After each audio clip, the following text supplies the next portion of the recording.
கோவை மாவட்டம் மேட்டுப்பாளையம் பவானி ஆற்றின் பாலத்திலிருந்து பெருக்கெடுத்து ஓடும் ஆற்றுக்குள் குதித்த இளைஞரை போலீசார் எச்சரித்தனுப்பினர். இளைஞர் ஒருவர் தீயணைப்புத்துறை வீரர்கள் தடுத்ததையும் மீறி அட்ராசிட்டிக்காக ஆபத்தான முறையில் ஆற்றுக்குள் குதித்தார். இந்த வீடியோ சமூக வலைதளத்தில் வேகமாக பரவியது.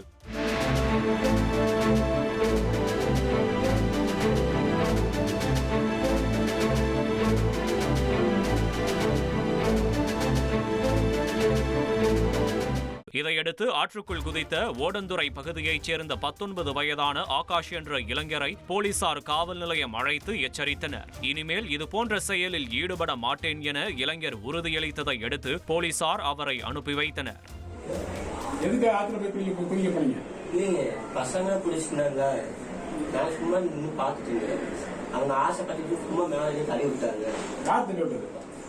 பசங்க சும்மா அதாவது ஒழுக்கமா இருக்கணும்னா அந்த மாதிரி எதுவும் ரிஸ்கான எல்லாம் பண்ணக்கூடாது.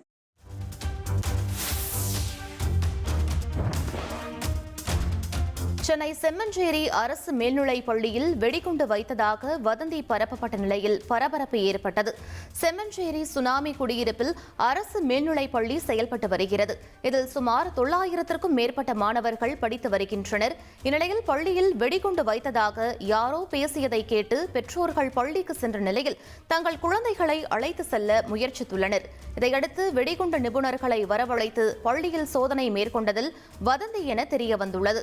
இதனைத் தொடர்ந்து வதந்தி பரப்பிய நபர்களை போலீசார் விசாரித்து வருகின்றனர். இனி செல்லும் இடமெல்லாம் செய்தி. தந்தி டிவியின் வாட்ஸ்அப் சேனலை ஃபாலோ பண்ணினா செல்ல இருக்கும் இடமெல்லாம் செய்தி. இதோ QR கோட் இப்பவே ஸ்கேன் பண்ணுங்க, ஃபாலோ பண்ணுங்க.